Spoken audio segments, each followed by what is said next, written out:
मित्रों, जय माता दी। अभी मैं देख रहा था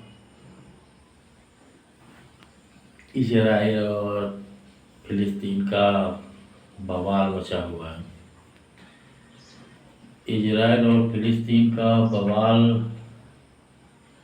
कारण क्या है, लोगों की मानसिकता क्या है, ये तो मैं नहीं जानता, लेकिन जानना भी नहीं चाहता। लेकिन जानना ये चाहता हूँ कि प्रॉब्लम हो रहा है, जो समस्या हो रही है वो फिलिस्तीन और इजराइल की है। लेकिन समझ में ये नहीं आता कि फिलिस्तीन के समर्थन में लोग जुलूस भारत में क्यों निकाल रहे हैं। जुलूस निकालना कोई आसान बात नहीं होती है। जुलूस में सरकार को बहुत कुछ खर्चा लगता है, बहुत ज़्यादा खर्चा लगता है। एक्स्ट्रा फोर्सेस लगाने पड़ते हैं और बहुत सारी गुप्त रूप से जासूसी के लिए एजेंसियां लगानी पड़ती हैं। लोगों के ऊपर नज़र रखने के लिए बहुत सारी एसेसरीज, इंस्ट्रूमेंट, बहुत सारी चीज़ें, सरकार का खर्चा बढ़ता है। और शांति व्यवस्था भी भंग होने का खतरा रहता है, और भंग होता ही है। खतरा क्या रहता है, भंग होता ही है। बात ये है कि देश हमारा ये है, देश हमारा भारत है, और हम प्रदर्शन कर रहे हैं, अपने सरकार के ऊपर एक्स्ट्रा लोड डाल रहे हैं। किसके लिए? फिलिस्तीन के लिए। अब गलती इजराइल की है कि फिलिस्तीन की है, ये कोई देखने और मानने को तैयार नहीं है, और किसी को जानना भी नहीं है। लेकिन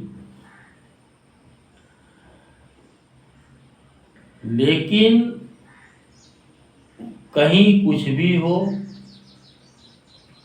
विश्व के किसी कोने में भी कुछ भी हो, प्रदर्शन भारत में होता है।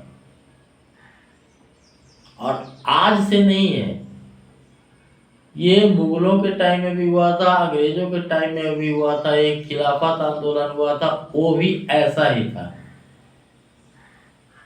तुर्की के बादशाह के समर्थन में इन्होंने यहाँ पे प्रदर्शन किया था, खिलाफत आंदोलन।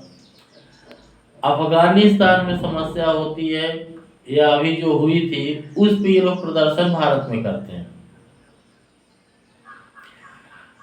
विश्व के किसी कोने में कहीं भी मुसलमानों के साथ अगर कुछ होता है या नहीं भी होता है, या अफवाह भी उड़ा दी जाती है, तो ये लोग प्रदर्शन भारत में करते हैं। अब ऐसा क्या कारण है? कौन इनकी मानसिकता में गुलामी भर रहा है? इस तरह के मानसिक विचार कहाँ से आते हैं, कौन डालता है? ये एक चिंता का विषय है, जो आने वाले समय के लिए देश के लिए खतरा है। और खतरा नहीं, बहुत बड़ा खतरा है। ये जो अपनी नेतागिरी, राजनीति की रोटी सेकने के लिए भोले भाले मुसलमानों को, गरीबों को, जिनकी पंचर की दुकानें हैं, रिक्शा चलाना है, कबाड़ का धंधा है, बेचारे बहुत गरीब हैं, उन लोगों को भड़का के 500 रुपये, 250 रुपये, 300 रुपये, 1000 रुपये दे के ये लोग दिहाड़ी पे उनको प्रदर्शन में लेके जाते हैं, और लोगों को दिखाते हैं कि देखो हमारी ताकत।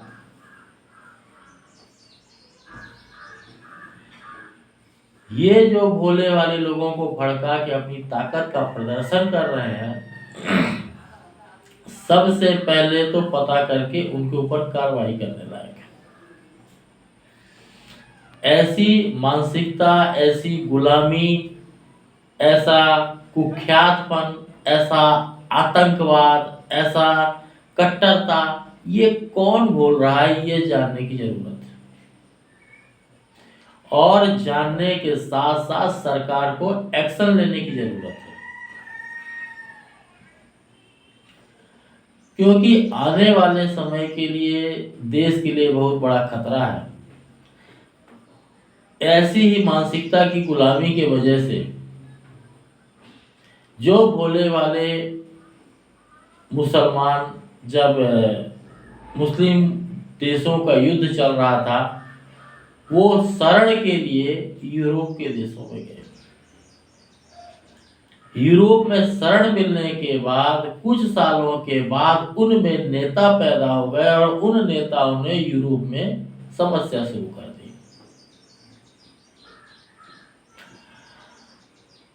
आज यूरोप के लिए वो कांटा बने हुए हैं। इसीलिए जब अफगानिस्तान के ऊपर समस्या आई थी तो मैंने शरण देने के लिए विरोध किया था। इनको शरण नहीं देना, कल हमारे लिए घातक बन जाएंगे, इसका मैंने बहुत बड़ा विद्रोह किया था। इसी विद्रोह के लिए प्रदर्शन भी किया गया था, रैली भी निकाली गई थी। देश के कुछ जगहों में, कुछ राज्यों में, जिलों में जो मेरे समर्थक थे, उन्होंने रैलियां भी निकाली, विद्रोह किया। हमने फेसबुक, व्हाट्सएप, इंस्टाग्राम, यहाँ पे भी आंदोलन चलाया, उनको शरण नहीं देना है। तब देश के नेताओं को एकदम जलन का कीड़ा काटा और वो हमारे विरोध में खड़े हो गए। हमने रोहिंग्याओं को शरण दिया, म्यांमार बांग्लादेशियों को शरण दिया, पाकिस्तान से भी जो मुसलमान आना चाहते थे अभी तक वो भी आए, उनको भी शरण दिया। बहुत सारे, कोई सिंगर बन के आया, कोई कलाकार बन के आया, पाकिस्तान से बहुत लोग आए और यहाँ पे रहे। आज वही लोग जो पाकिस्तान से अपनी जान और आबरू बचा के भारत आए थे, आज वही लोग बोलते हैं कि हमको भारत में डर लगता है। ऐसा नहीं है, नौटंकी करने की जरूरत नहीं है। भारत ही एक ऐसा देश है जो धर्मशाला है, जहां आप कुछ भी बोल सकते हो, कुछ भी कर सकते हो, कहीं भी हक सकते हो। दूसरे देशों में चमड़ी खींच ली जाएगी, खाल उधेड़ के भूस भर दिया जाएगा दूसरे देशों में, जो तुम लोग यहाँ पे नौटंकियां कर रहे हो।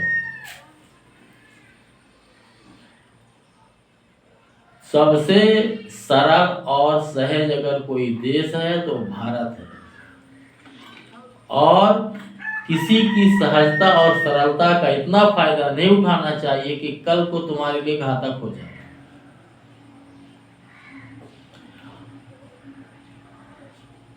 छोटे छोटे बच्चे बताओ, हाथ में पत्थर लेके, उनको दिमाग में ये कौन डाल रहा है कि इनको पत्थर मारना है, ये काफिर है, ये शैतान है। छोटे छोटे बच्चे जिनको चड्डी पहनने का तमीज नहीं है, उन लोगों के दिमाग में कौन डालता है? ये कहां से नेतागिरी होती है? कौन इस तरह का प्रदर्शन करता है उनको लेके? ये देश के लिए बहुत बड़ा खतरा है। और ऐसे समय में जो रोटियां सेकने वाले नेता हैं वो मौन रहते हैं, कोई बोलता भी नहीं है। अभी फिलिस्तीन इजराइल में, इजराइल की हमारे साथ अच्छी मित्रता रही है, व्यापारिक संबंध रहे हैं, और जब हमारे उसके व्यापारिक संबंध और पुरानी मित्रता रही है तो हमें उसके साथ खड़ा होना पड़ेगा। लेकिन हमारे देश के जो दोगले लोग हैं और खासकर मुस्लिम समुदाय के लोग उनका कान भर के भोले वाले मुसलमानों को भड़का के फिलिस्तीन के समर्थन में रैलियां निकाल रहे हैं।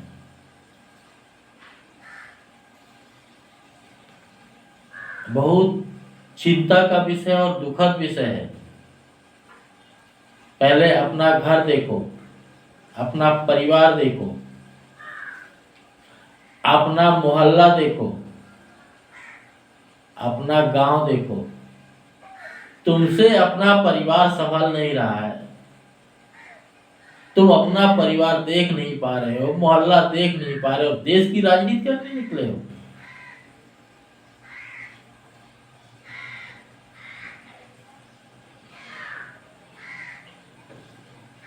अब इन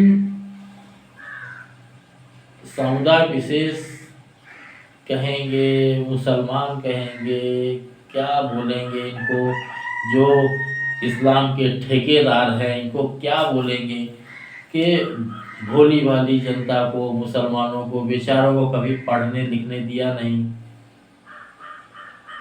कभी उनको ढंग की रोटी कपड़ा मकान भी नहीं दिया, शिक्षा चिकित्सा तो दूर की बात। उनके दिमाग में आबादी बढ़ाओ, आबादी बढ़ाओ, औरत मशीन है, इस तरह से मानसिकता डाल डाल के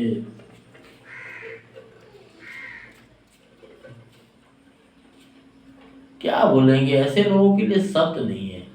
और सरकार भी पता नहीं कैसे सोती रहती है। सरकार को सबसे पहले ऐसे लोगों को पकड़ के अंदर करना चाहिए और अंदर से सीधे बाहर करना चाहिए, सीधे बाहर। जो देश के लिए बहुत बड़ा खतरा है। कितनी बड़ी आबादी का ये लोग नुकसान करते हैं, कितनी बड़ी आबादी को कल ये लोग किसी को बम बनाएंगे, किसी को हत्यारा बनाएंगे, किसी को कातिल लुटेरा, क्या क्या है। ऐसे लोगों के लिए शब्द नहीं है। बताइए, शब्द कोई ढूंढने पड़ते, डिक्शनरी में भी मिलेगा कि नहीं मिलेगा। इसलिए राजनीति के चक्कर में मत पड़ो, क्योंकि अगर देश नहीं रहेगा तो कोई नहीं रहेगा। और जो दोगले हिंदू इन लोगों का समर्थन करते हैं उनसे भी कहना चाहूंगा कि अगर तुमको अपने देश के लिए समझ में नहीं आता है तो उठा के नजर देख लो। इस्लामिक 50 से ऊपर देश हैं, 57 देश हैं 50 से ऊपर, और हिंदुओं के लिए मुंह छुपाने के लिए एक जगह नहीं बची। एक छोटा सा पारिवारिक देश था नेपाल। कभी मन में सोचा करते थे कि अगर कभी कुछ होगा तो नेपाल की शरण में जाएंगे। नेपाल का भी माहौल इतना खराब कर दिया कि नेपाल भी आपको घुसने नहीं देगा। धीरे धीरे नेपाल का माहौल इतना खराब करते जा रहे हैं कि नेपाल में भी इंडियन विरोधी गतिविधियां शुरू हो गई हैं।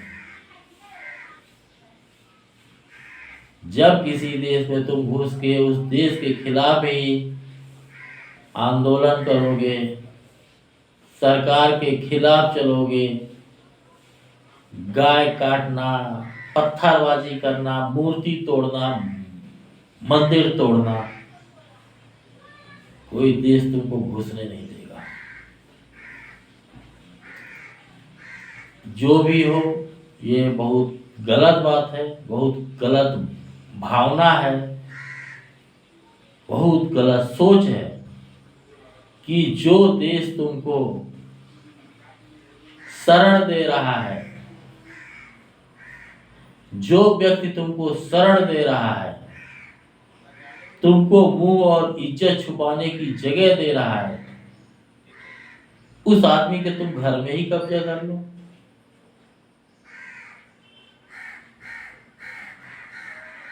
ईश्वर हो, भगवान हो, अल्लाह हो, और अल्लाह के चाहे बंदे हों, इस गलती की सजा मिलेगी, बरोबर मिलेगी, माफ नहीं किया जाएगा। और भगवान की जब लाठी की मार पड़ती है तो आवाज नहीं होती। इसलिए शांति से काम लें। सबसे शांत अगर कोई देश था तो नेपाल। उस शांत प्रिय नेपाल में भी तुम लोगों ने घुस के वहां की शांति भंग कर दी। वहां पे भी तुमने बवाल और फसाद करना शुरू कर दिया।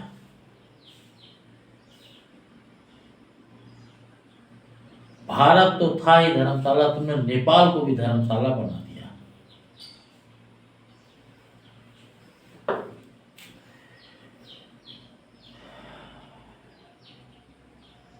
ये मानव समाज के लिए, मानव धर्म के लिए बहुत बड़ा दुखद और चिंता का विषय है। इसीलिए लोग जालीदार टोपी देख के कतराते हैं। इसीलिए ऑटो में पहले मैं भगवान की मूर्ति देखता हूँ,